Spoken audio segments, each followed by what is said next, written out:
And so having kind of laid the groundwork for who we are, what our mission is, the team that helps advocate every day on behalf of our industry, I'm also very pleased to be able to introduce our first keynote, a great leader for the industry, Kenny Gunderman, representing Uniti and the new combination of Windstream and Uniti. Is an exciting development, I believe, for the industry, and it reflects what has emerged over the last 10 years in the new investment, the new ecosystem, and the new ways that we're seeing the combination of companies as they deploy fiber to the home, long haul, to the enterprise, into the business market, and all the different applications that their networks and their investments are creating. And so we couldn't have a better leader at a better time to address and start today our series of panels and the content. Just real quickly, Kenny Gunderman, President and Chief Executive Officer of Uniti Group. He has 20 years of experience in the telecommunications industry and is focused on growing Uniti's real estate portfolio of mission-critical communications infrastructure. Prior experience at Stevens, Lehman Brothers, KPMG. He currently serves, and personally I like this, on the board of Arkansas Game and Fish Foundation. He's on the Hendrix College Board of Trustees, holds a Bachelor of Arts from Hendrix College and an MBA from Yale. Kenny, welcome, and thank you for coming and being our keynote. Thank you for all you do for INCOMPAS. Chip, Michael, thank you for your comments. We're thrilled to be here. I've realized I know about 50% of the people in the room, Chip, so I want to rethink that, opening up questions to the audience. I'd rather not do that. But great to be here among friends in the industry. It's always fun. Super excited to be invited up here today. Please read our forward-looking statement. It'll knock your socks off, I promise. But I have to tell you to do that for the lawyers. So, and you can find copies of this later. We last were asked to give the keynote here back in 2017, and that was right on the heels of our acquisition of Southern Light at the time. And there's a table full of former Southern Light employees here today: Eric Daniels, Wynn Landers, Kelly McGriff. Kelly's probably passed his card out to everybody already this morning, but they are now contributors to Uniti. They have been for 7 or 8 years. We're very excited about that transaction. Chip mentioned Windstream. We're very excited about that combination. Is Joe Scatterigia in here somewhere? There he is in the back. He won't stand up, but he raised his hand. Joe runs the wholesale business at Windstream, and we look forward to 7 or 8 years from now looking back at an equally prosperous and mutually beneficial transaction there. But the lesson is, if you want to be the keynote at INCOMPAS, you have to do an M&A deal. That's what gets you invited up here, I think. So, back in 2017, I thought what might be interesting today is to go back and look at what we said in 2017 and compare it to what actually happened, because we did some forward-looking comments, but then I went back and looked at our presentation and thought, maybe we don't want to do that. We weren't right on everything, but there were a few things that we were right on, and one of those was that we thought emphatically that fiber was going to become the next mission-critical communications infrastructure asset. We said it emphatically. And we were right. We were right about that. Everybody in this room knows that. We're in the epicenter of a lot of the themes that Chip just mentioned: hyperscaler demand, AI demand, generative AI, waves, fiber to the home, convergence. So couldn't be more excited about where we are in the industry, couldn't be more excited about the fact that fiber is mission critical and that we've got an expansive fiber network at Uniti. But despite that, when I travel around and talk to investors in the industry, whether it's public, private, strategic, or financial, we at Uniti still get the question a lot. Why is the fiber industry better today than it was back in the 2000s? And let's face it, as an industry, in the early days, we made some mistakes. And there are still people that remember that. And so we get that question a lot. And frankly, I love the question because we got a lot of great things to say about why. And I wanted to spend a few minutes on that today and maybe have a conversation about it later in Q&A. But number one, and it really boils down to three things. Number one, it's just a much more rational, competitive landscape. There's not as much overbuilding. There are much more targeted capital investment models today. Number two, there are a lot more of what we call on-ramps. You know, all of those last mile, high broadband feeders of capacity onto networks versus back in the 2000s, we were building a lot of long-haul fiber, just not a lot of on-ramps.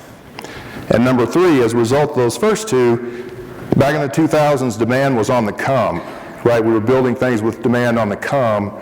Today, we are awash in broadband demand. It's terrific and it's awesome. So I wanted to spend a few minutes talking about each of those topics. I can't really see the slides from here, but I've looked at them. So, as Chip said, I joined the telecom industry back in 1998. So a couple years after the Telecom Act of '96 was signed by a fellow Arkansan, by the way. No connection. Bill Clinton, so again, no connection. Trip down memory lane. There was a lot of excitement about the industry, a lot of capital chasing the industry. Everybody wanted to be a CLEC, and there was this huge excitement about the broadband demand that was on the come.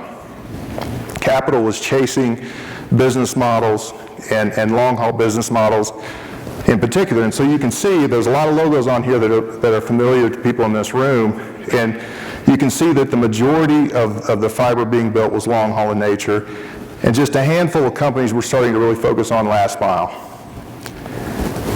Fast forward to today, and many of those long-haul networks, big, beautiful networks, terrific infrastructure, they were just empty 20 years ago. Fast forward to today, much more rational industry, a handful of competitive long-haul providers with networks that are full of capacity, full of traffic. And along the way, I can see the slides here. Along the way, there's also been a lot of investment made in fiber to the home and metro fiber and fiber to buildings. So you can see the increase of long-haul fiber from 700,000 to 1.4 million, but a massive increase in last-mile fiber. That's the sign of a much more rational industry. And all those logos in the bottom right are not overbuilding. They're not building the same tier 1 to tier 1 long-haul routes. They're building unique fiber in unique markets, largely. There's some overbuilding, but not nearly as much. Much more rational.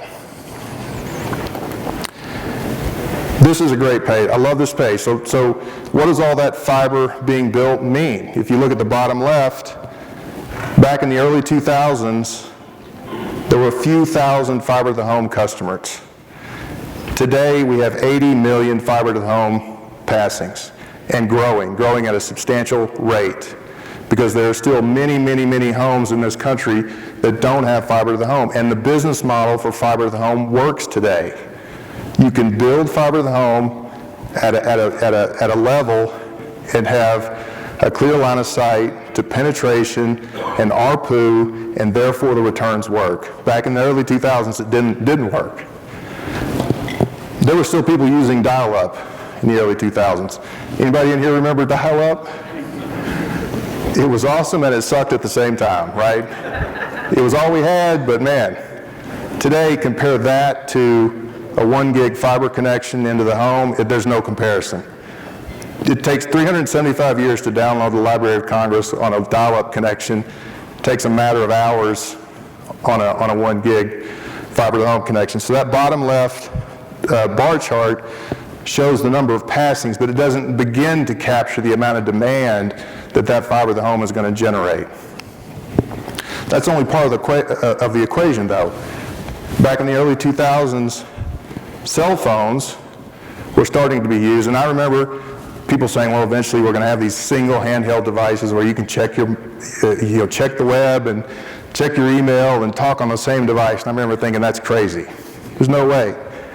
But today, not only do we have cell phones, we've got these supercomputers, right? We can all go to the moon because these are like better than what NASA had to get to to the moon in the late 70s, massive amounts of capacity running through all of these supercomputers. And again, that doesn't work without fiber. The middle bar chart there, huge increase in towers and small cells that enable us to use cellular phones and smartphones. None of that stuff works without fiber. In the early days of towers, Southern Light guys remember, a lot of people in the room remember, Ron Mudry from Tower Cloud remembers, a lot of those initial towers were T1 or even microwave. That doesn't work today. Today you need 1 gig fiber connectivity, 10 gig fiber connectivity, 25 gigs right around the corner, and so on. So if you put a demand curve next to the number of cell sites, it's exponentially higher than just the number of actual sites. Again, just tremendous amounts of demand. Number of lit buildings, same thing, roughly 300,000 lit buildings with fiber in early 2000.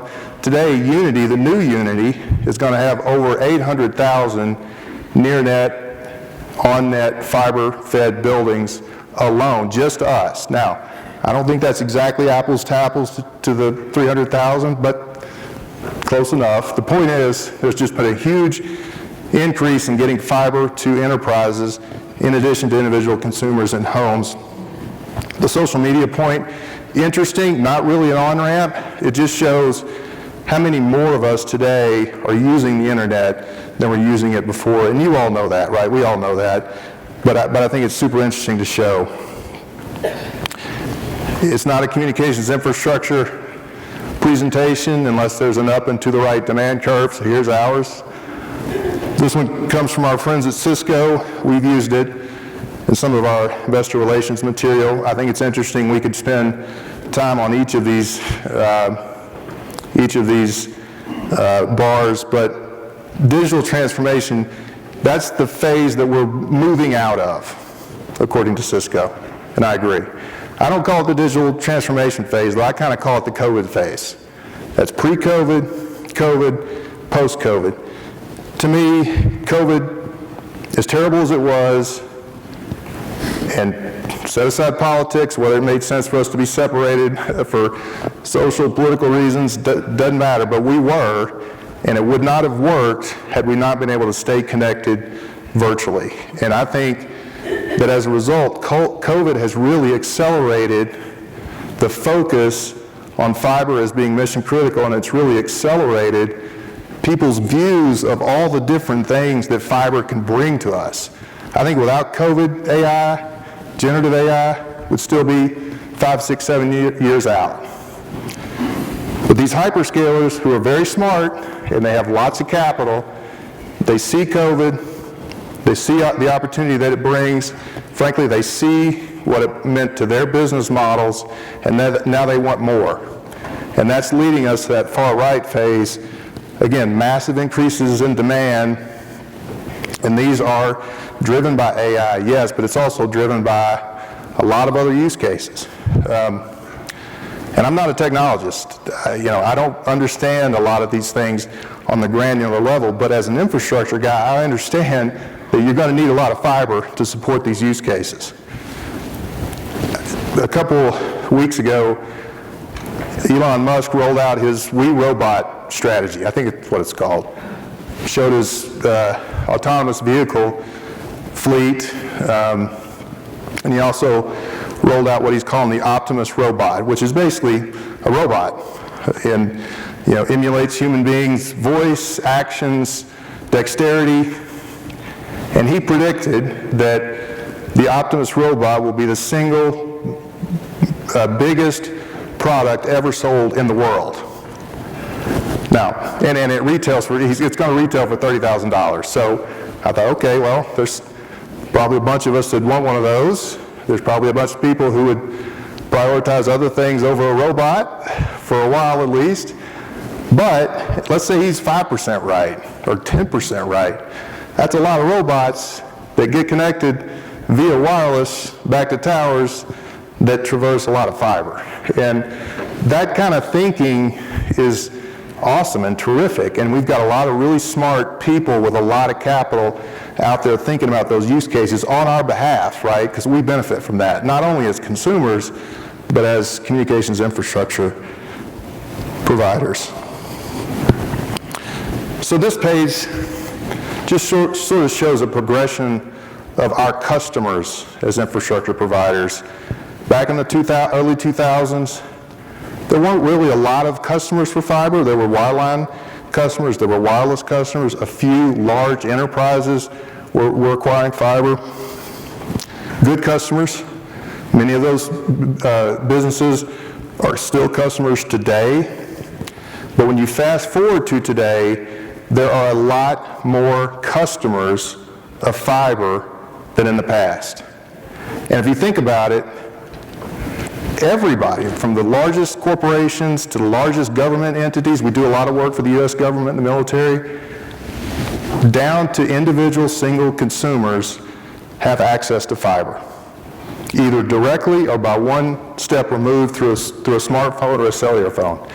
That is a tremendous amount of distributed demand and opportunity to feed our networks. And in addition to that, it creates a greater opportunity for us to build fiber more economically.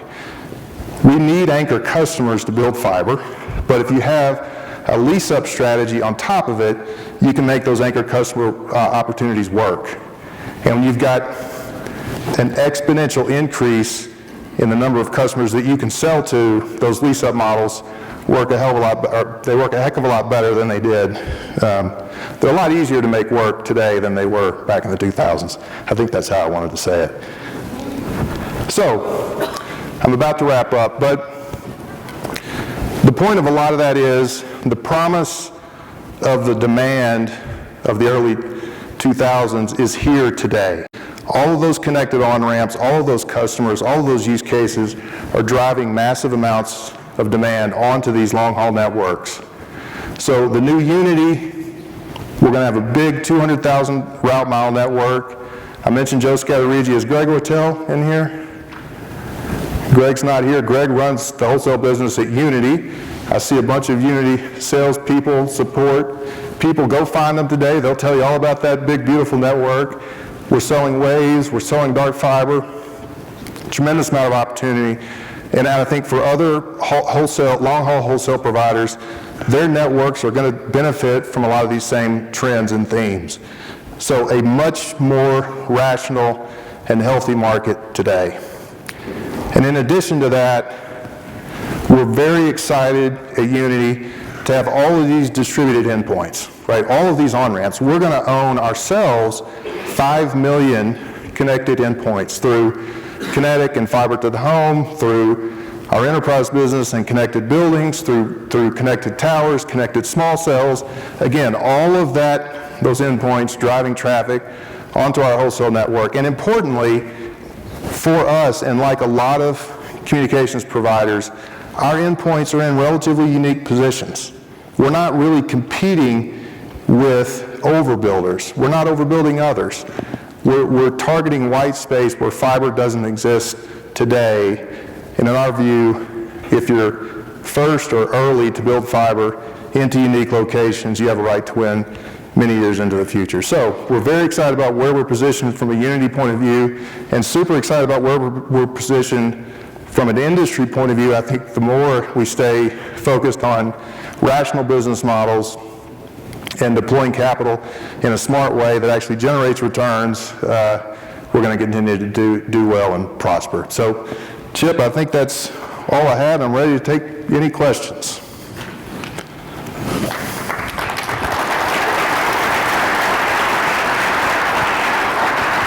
Are you okay? So we'll have a we'll have a conversation for 10 or 15 minutes, and then open up for the last 5 minutes for questions. But as I was looking at your slides and your presentation, as an industry, this is a great time to be part of the ecosystem that I described in my earlier remarks. One thing I didn't talk about is the technology or the large tech companies that are part of our membership, the Google, Meta, Microsoft, Netflix, Amazon, AWS, those that are really driving both the new AI and large language models, data centers, the streaming, the over-the-top. So as you look at, the fiber demand, we really have at INCOMPAS tried to put together both the demand side of the market, what's driving demand to the fiber and underlying foundational networks, as well as the supply side of the market. Kenny, what you're doing and describing to create the healthiest market that I think that we've had in our space in my lifetime. Mm-hmm. And so I was just in Boston with Mike Galvin, who was here earlier. The CLEC model in Granite just opened a state-of-the-art headquarters, technology-based headquarters. What we've seen today and earlier, our cloud, our managed services, our IT. So every part and every component of our membership seems to be telling me the same story that you just told the audience. We're at the best time for the investments in our space that we've seen in a very long time.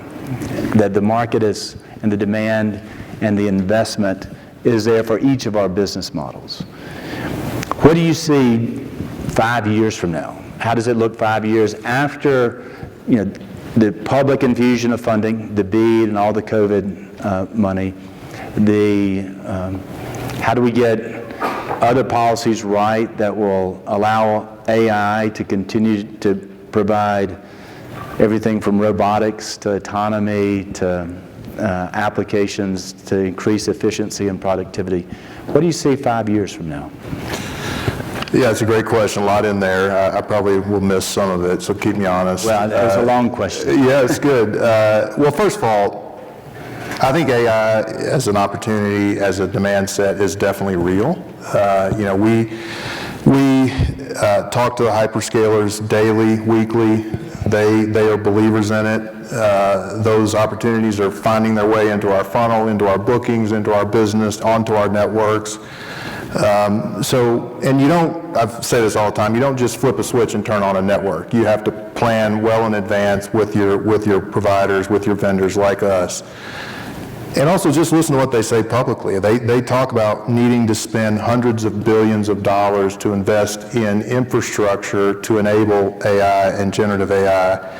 And they also say, and this is the part that I love the most, that even if AI doesn't materialize, they're going to use that infrastructure for other things. The data center capacity, the fiber capacity, they see these use cases driving demand and driving the need for infrastructure for themselves. And so I think you're spot on to include them more in this INCOMPAS dialogue, because they're going to be critical customers of ours going forward, and they're going to drive where we make investment decisions going forward. So I'm big believers in that as a customer set and that demand set. There's a lot of debate right now about the build out of this learning phase and what that means for our industry. You've had companies like Lumen and others announce large deals that have gotten a lot of focus from the industry. And there are some in our industry who talk about building to these single-use data centers, whether or not that's a good use of capital, whether that's a good thing to do for a fiber company. But I'll tell you, at Uniti, we're big believers in it. And anytime we build fiber, there's got to be a lease-up case on top of that. Back to the point about having a rational industry. But if we're building to a data center that, by the way, is usually going to have anywhere from 2 to 4 redundant fiber builds into that data center, and that data center is in or near one of our core markets, we're going to get a second, third, fifth, 10th use of that network over time. So these hyperscalers can be terrific anchor customers for us to help us build new infrastructure. And I think for the first time in a long time, we're going to be building a lot of long-haul fiber and connecting routes. We've announced that over the past few weeks some new long-haul routes that we're building in the Southeast. where the hyperscalers are the anchor customers. So I think you're going to continue to see more of that. And I think it's terrific. I think the inference phase of AI, however, is when we're really going to see the demand hit our networks. All of those distributed endpoints like fiber to the home, the towers are going to really need upgrading. I think that's going to be one of the catalysts for small cells to really finally hit their stride, because you're going to need densification in a lot of these metro markets. And so the investment in the inference phase of AI is really going to drive, I think, a lot of demand. It's going to drive a lot of traffic onto our networks. But beyond that, the use cases, like I said, I'm not a technologist. I love to sit around and think about it and talk about it. And man, on the robots, I thought, I want a robot, and I think that's one of the great things about a lot of these use cases. They're relatable to us, right? I know a smartphone is better than a cell phone, and so does my wife, right? I don't need to explain it. And I thought, I want a robot. I'll sell my wife's car and get a robot. So I don't know what all the other use cases are, but as an infrastructure person, I know that I want our fiber network to be near where that demand is, and I want to be talking to the customers that are going to be making those decisions about use cases and planning with them about the demand they're going to need. And thirdly, I got to know that our network is robust and has the capacity to support that demand. We were selling 6 and 12 strands to hyperscalers a few years ago. Now we're selling 864 count strands. That's a big difference. We're selling multiple conduits. So you got to know your network is upgradable, has the capacity, and the core, right, Eric? The core. That's a military joke. But the core also has to be capable of supporting all these use cases and upgradable. So again, long-winded answer. The last time we tried to predict the future in 2017, so I'm going to stay away from stuff I don't know. I'm going to just focus on the infrastructure and just know that there's a lot of use cases out there that are going to drive demand. So let me ask a follow-up question. Urban rural, as age of AI comes and the hyperscale and the data centers, and what we're seeing in a state like mine, Mississippi, a small state, rural state, AWS just made a huge investment. When all said and done, it's probably going to be around a $20 billion, largest investment in Mississippi history, around 2 hyperscale data centers. They will be using 1 gig of power, 1 gigawatt of power, which is a lot of power. Arkansas, similar to Mississippi, what it seems to be the new criteria, where is their power? Land, water, fiber. And that's where the data centers, it used to be population centers and strategic markets. Now it's these new criteria that are opening up new opportunities for rural places like Mississippi and Arkansas.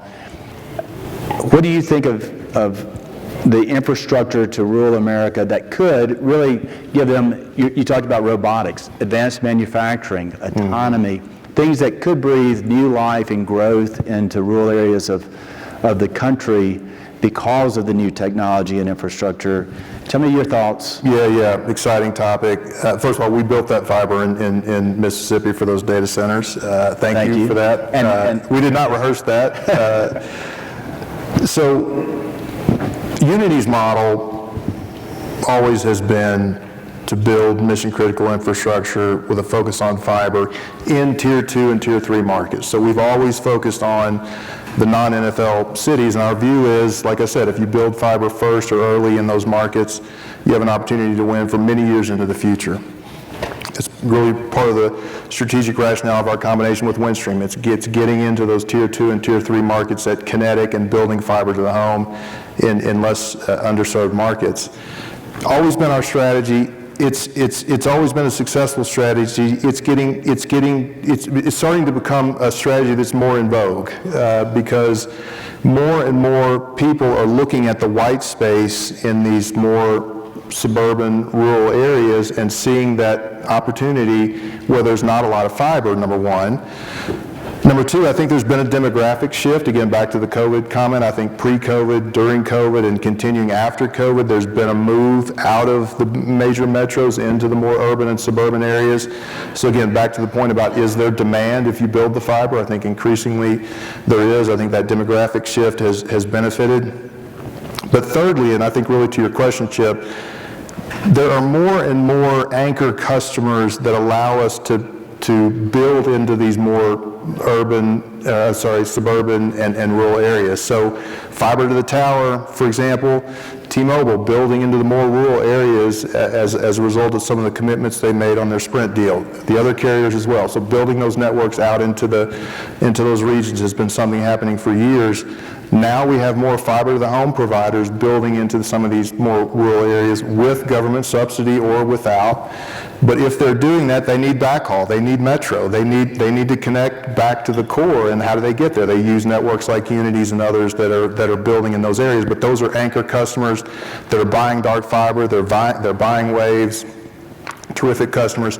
And thirdly, hyperscalers are driving investments outside of the major metros. Like I was saying earlier, if a hyperscaler wants to build a single-use data center in the middle of Huntsville, we're going to build it. And we're going to build rings around it, and we're going to connect it back to Montgomery or Mobile, and it's going to be terrific for everybody. But they're also building outside of these metros, and we can build around it. And when we collaborate with the power companies, they're seeing the same thing, and it's allowing them to expand their grids, it's allowing them to expand their transmission capacity. And listen, when the hyperscalers are buying nuclear power, robots and nuclear power, that's what we're talking about, folks. And I think that suggests there's a tremendous amount of demand that's going to be generated in those data centers that has to be supported, and it has to then be supported by communications infrastructure, including and especially fiber. So one other hot topic has been the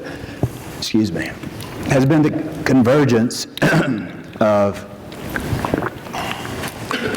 fiber. I was with Rich Lucage last night, and he was smoking cigars, so forgive me for That's what Rich does. Yes.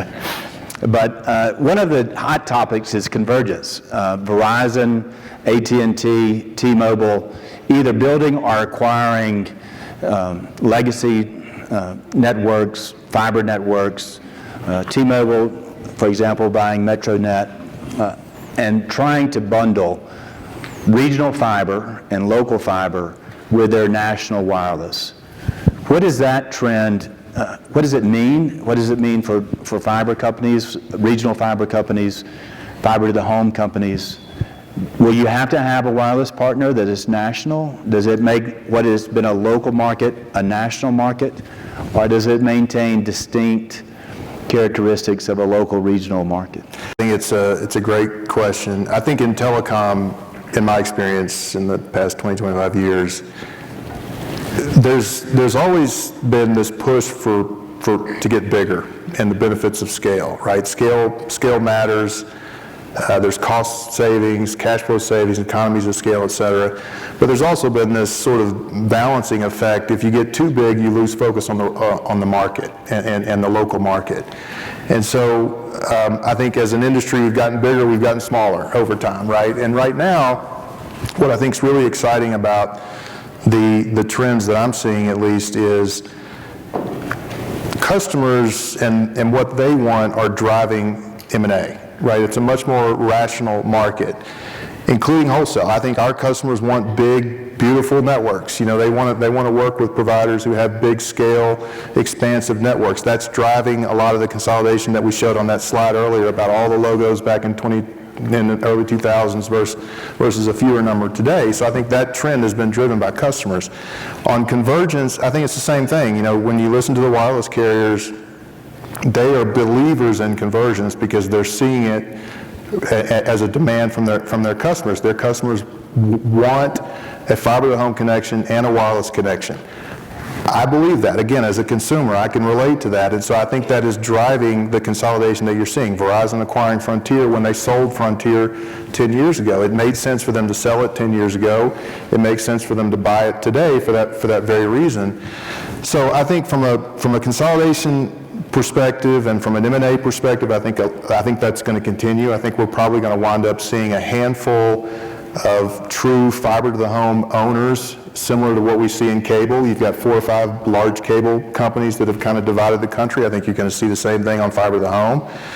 And so in the meantime, what does that mean for companies like Uniti and others that own those businesses? I think number one, it means you better invest in your network, because if you don't and you're just sitting there with a bunch of copper, you're going to get your butt overbuilt because there's a lot of capital that's chasing that white space, and I think in a good way, right? I think that in a good way. So we're very focused on building fiber in the Kinetic footprint to overbuild that copper with fiber to protect that footprint and give ourselves a right to win for many years in the future. And secondly, it means we're going to have to be plugged into the M&A market and the consolidation phase going forward, because I do think it's going to happen.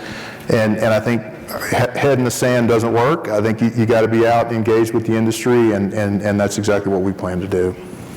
Well, let me just say, before we kind of open it up to the audience for questions, Ron Nudry is on our board, a joy to work with. Kelly McGriff, very fun to work with, good to work with. And great, you have a really tremendous team. And so we at INCOMPAS have enjoyed working with all of the Uniti. We're glad that the Uniti leadership is going to continue with the combination of the two companies. And we're really looking forward to the future with you. And with that, is anybody in the audience? Not from that table, but. Any questions? I kind of want to expand it. Wait, just say we're going to have someone bring you a microphone. It's more of a question and a comment at the same time. You kind of touched on this earlier with talking about some of the technologies that are going to have to be upgraded. You mentioned cell towers and some of the other things, and then kind of pull it back to the conversations around Verizon, T-Mobile, and quite honestly, AT&T looking at open access networks. Do you see a convergence of technologies as we go forward, like almost where we see almost like a ubiquitous network where it's just a connection? And where do you see that going? I know you said you're not a technology guy, but it seems like you're touching on it a few times in your comments. I was just curious to get your perspective on that. Yeah, I think when I say I'm not a technologist, I'm a student of technology. I'm definitely a student of the trends. We have to be as infrastructure providers. So I want to draw that distinction. But I'm certainly not Elon Musk, and I'm not the Google CEO. I don't know is the short answer, but what I do know is that people are going to want to continue to consume mobile broadband, and they're going to want fixed line broadband. They're going to want both. I don't think mobile broadband is ever in our lifetime going to supplant fixed line broadband. And to that point, there's a distinction between mobile broadband and fixed wireless, right? I think fixed wireless is a great product today, but it is not a product that's going to persist long into the future because it has limitations. It has limitations on latency, on demand. The carriers have only so much spectrum to use, and I think that's why you see the wireless carriers investing heavily in fiber to the home. They know that those 20, 30, 40 million fixed wireless customers are going to be looking for a home in 3 or 4 or 5 years, and they're going to be looking at cable or they're going to be looking at fiber to the home. And I think it's going to be fiber to the home. That's where those customers are going to go. So as an industry and as an infrastructure folks, I think we got to be ready for that. And to me, being ready for that is having these big, robust wholesale networks that can support that demand. Again, whether it's coming from mobile broadband or fixed broadband, get ready for it. And two, pick your spots. Invest in these white space areas that don't have fiber today, and you're going to wind up benefiting, whether it be as an operator or eventually part of some consolidation phase. We have time for one more question. Scott Whittam. Uh-oh. Now, Scott is he's going to moderate an M&A panel right after this, so don't leave. It'll be a great panel. Yeah, don't. Scott? No M&A question then. So this industry has done a wonderful job of having the private sector build up a robust industry, as evidenced by your KPIs in your first slide. But now we're going to see a lot of government dollars coming in to reconnect, middle mile, BEAD. In Texas, we have BOOT, $1.5 billion, with increasing number of conditions on that money. And I've seen a lot of irresponsible business plans where they're going to build 2 or 3 homes per mile. Is this a good thing or a bad thing for the industry? Well, I'd love to hear your answer to that question, Scott, because I have a lot of respect for Scott and have known him for many years. And I'm going to listen to your panel. I can't wait to hear it. I think it's a good thing in some ways and a bad thing in other ways. Generally, I believe in less government involvement in all things, including and especially our industry. I think government subsidies to get more fiber out to more rural areas in a vacuum is a good thing. That's a smart thing. In many ways, it's another anchor customer. You can talk about the wireless carriers or fiber to the home providers or hyperscalers as anchors. If you're using government subsidy, that could be another anchor customer to get out into some of these more rural areas. I think the rubber meets the road, however, in what's the red tape associated with that subsidy? What are all the conditions associated with it? And I think and that's of course why we love CHIP and Encompass, because they help us as an industry interact with policymakers to help them understand the implications of this investment. But I think on balance it's a good thing, but it has to be used in the right way, and it can't disincent existing providers, it can't disincent incumbents, it can't be used to overbuild where it doesn't make sense. Let's use the dollars in parts of the country or parts of the ecosystem that actually need that investment. And I think right now when you look back at some of the subsidy programs that have happened over the years, a lot of companies have gotten subsidies, spent a lot of money, our taxpayer money and theirs, and built networks that didn't really make sense. And a lot of those companies aren't here today. I hope and think that we're learning from a lot of that historical investment, and in this BEAD rollout, we're going to have a much more successful investment. But we got to stay engaged with CHIP and Encompass and others and make sure that happens. One more. SEC football is welcome if you want to talk about that. But. It seems one of the big data fiber use cases that's overlooked is autonomous vehicles, smart intersections, interconnected roads, and those roads and intersections all have to be interconnected with fiber for all that data to flow through. Is that something that's on your radar, that you're thinking about? Do you have a perspective, thoughts on that? No, it's definitely on our radar. In fact, a few years ago, we had a construction business within Uniti that was actually specifically focused on building fiber for Department of Transportation's around our footprint. And at the time, it was single-use investment, so it was, we'll build it, turn the whole thing over to you, because that's what the Departments of Transportation required. But we sort of thought, okay, let's do this. Let's get close to the various DOTs, and eventually we'll turn this into, we're building for all those autonomous vehicle fueling stations that you mentioned. That didn't work out for a variety of reasons. But we were thinking about it and continue to think about it, and I absolutely think it's one of those use cases. I mean, again, when I see what autonomous vehicles are today, and even in my own vehicles, I can drive for long periods of time with no hands on the wheel. You sort of relate to the value of that, and you can see it coming, and in order for that to happen, you're going to have tremendous amounts of fiber. I think the challenge is going to be you're going to get into government regulation. You're going to get into dealing with the various departments of transportation, dealing with the federal government on interstate, and I don't know the solution to that. Right? That's going to have to get figured out, and it's going to be a necessary precursor to autonomous vehicles really ramping up. Well, Kenny, I want to thank you for being our keynote to kick things off today. It's been great. I have a couple of things to ask you. One, be kind to Ole Miss when they come to Arkansas. And two, if you ever want to go duck hunting in Mississippi for a swap in Arkansas, Anytime. Chip and I talk about SEC football all the time, love it, and the duck hunting in Arkansas is substantially better than Mississippi, so you got to add to the mix there. But I'd be happy to do it. Thank you for having us.